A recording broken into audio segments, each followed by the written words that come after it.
रामाय रामभद्राय रामचंद्राय वेदसे रघुनाथाय नाथाय सीताय पते नमः। श्री गणेशाय नमः। श्री जानकी वल्लभ विजयते। कल कहाँ तक हो गया था? कल हमने सुना कि रामायण का काव्य अत्यंत उत्तम और वर्णनीय है, मनोवांछित फल देने वाला है। उसका पाठ और श्रवण करने से समस्त जगत को शीघ्र ही संसार सागर से पार कर देता है। ये आदि काव्य सुनकर मनुष्य श्री रामचंद्र जी के परम पद को प्राप्त कर सकते हैं। कैसे सुनना चाहिए? ऊर्जे मागे जिते पक्षे चक्रे च द्विज सत्तमा नवान्ना खलु श्रोतव्यम रामायण कथामृतम।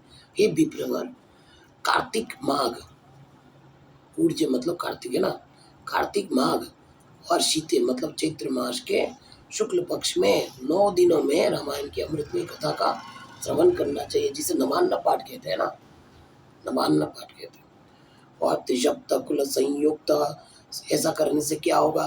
बोले त्रिशप्त कुल संयुक्त सर्व पाप विवर्जित प्रयाति राम भवनम यत्र गत्वा न शोचते। क्या कहते हैं कि त्रिशप्त मतलब 3 बार, 3 साता 21 है ना, 3 सात 21 पीढ़ियों को सभी पापों से तो पहले मुक्त हो जाता है, और साथ में 21 पीढ़ियों को भी सभी पापों से मुक्त करके और क्या करता है? प्रयाति राम भवनम यत्र गत्वा न शोचते। और राम भवन, राम जी के भवन अर्थात परम धाम को प्राप्त करता है, जहाँ जाने पर जीव कभी चिंतन में नहीं पड़ता है। सोच मतलब शोक नहीं करता है, न शोचते, शोक नहीं करता है। चैत्रे माघे कार्तिके च शीते पक्षे च वाचयेत् नवाहस्सु महापुण्यम श्रोतव्यम च प्रयत्नतः। चैत्र, माघ और कार्तिक के शुक्ल पक्ष में परम पुण्यमय रामायण कथा का नवाह पारायण करना चाहिए, अर्थात 9 दिनों तक इसे प्रयत्न पूर्वक सुनना चाहिए या पाठ करना चाहिए। श्लोका श्लोका है ना, 9 एक दिन में इतना, एक दिन में इतना है ना करके मैंने किया था वृंदावन में, खूब लाभ मिलता है उससे। और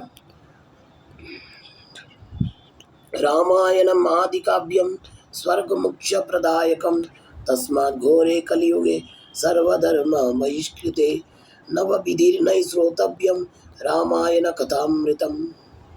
श्रुति जी को पूछा था ना कि लोग मानव शुद्धि का प्रथम कैसे, लोग ये जो पाप आचरण कर रहे हैं, ऐसे व्यक्तियों का मन के शुद्धिकरण के लिए क्या उपाय है?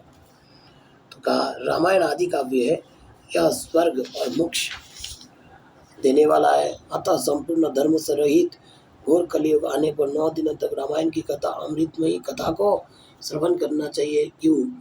क्योंकि राम नाम परायेतु घोरे कलियुगे द्विजाः तयेव कृतकृत्याश्च न कलिर्बाधते ही तान। क्योंकि हे ब्राह्मण, जो लोग भयंकर कलिकाल में श्री राम नाम का आश्रय लेते हैं, वे ही कृतार्थ होते हैं। कलियुग उन्हें बाधा नहीं पहुंचाता है। मतलब राम नाम का आश्रय किसने ले लिया? कलियुग केवल नाम आधारा, सुमिरि सुमिरि नर पावई पारा, है ना। कथा रामायणस्यापि नित्यं भवति यद गृहे तद्गृहं तीर्थ रूपम ही दुष्टानां पापनाशनम। जिस घर में प्रतिदिन रामायण की कथा होती है वह तीर्थ रूप हो जाता है, वहाँ जाने से दुष्टों के पापों का नाश हो जाता है। जैसे हमारा ये रूम तीर्थ बन गया है ना। गीता, भागवतम, रामायण। और तावत् पापानि देहेऽस्मिन् निवसन्ति तपोधनाः यावन्न श्रूयते सम्यक् श्रीमद् रामायणं नरैः। हे तपोधन, इस शरीर में तभी तक पाप रहते जब तक मनुष्य श्री रामायण कथा का भली भांति श्रवण नहीं करता है। राम जी के चरित्र को जब वो जान लेगा तो सभी पापों से मुक्त हो जाएगा, मतलब पाप आगे करेगा भी नहीं। दुर्लभैव कथा लोके श्रीमद् रामायणोद्भवा कोटि जन्म समुत्थेन पुण्येनैव तु लभ्यते। संसार में श्री रामायण की कथा परम दुर्लभ है। जब करोड़ों जन्म के पुण्य का उदय होता है तभी उसकी प्राप्ति होती है। देखो संसार में सब लोग गीता भागवत आदि सब पाठ कर रहे हैं, रामायण कौन सुनता है, कौन पाठ कर रहा है? नहीं कर रहा है ना। बात सत्य है। पता नहीं ये रामायण से क्यों पीछा छुड़ा, लोग भागते फिरते। रामायण कोई सुनना नहीं चाहता, क्योंकि ये जो धर्म बताया गया है ना, रामायण का पहला सिद्धांत ये चरित्र है ना, सदाचार, शील सदाचार, वो हम में से किसी में नहीं है, इसलिए रामायण से डरते हैं। खास करके मेरा तो है ही नहीं। ऊर्जे मागे चिते पक्षे चैत्रे च द्विजसप्तमाः यस्य श्रवणमात्रेण सौदाशो अपि विमोचितः। श्रेष्ठ ब्राह्मण कार्तिक माघ और चैत्र के शुक्ल पक्ष में रामायण के श्रवण मात्र से सौदास भी शाप मुक्त हो गए थे। गौतम शापतः प्राप्तः सौदास राक्षसीं तनुं रामायण प्रभावेन विमुक्तिं प्राप्तवान् पुनः। सौदास ने महर्षि गौतम के शाप से राक्षस शरीर को प्राप्त किया था, है ना। सौदास नाम के सोमदत्त नाम के राजा थे, उन्होंने गौतम मुनि के शाप से राक्षस शरीर को प्राप्त किया था। और रामायण प्रभावेन विमुक्तिं प्राप्तवान् पुनः, रामायण के प्रभाव से पुनः शाप से छुटकारा पा गए, है ना। और येस्तु ये तत् शृणुयात् भक्त्या राम भक्ति परायणः समुच्यते महापापै पुरुषः पातकादिभिः। जो पुरुष श्री रामचंद्र जी की भक्ति का आश्रय ले प्रेम पूर्वक इस कथा का श्रवण करता है, वह बड़े बड़े पापों तथा पातक आदि से मुक्त हो जाता है।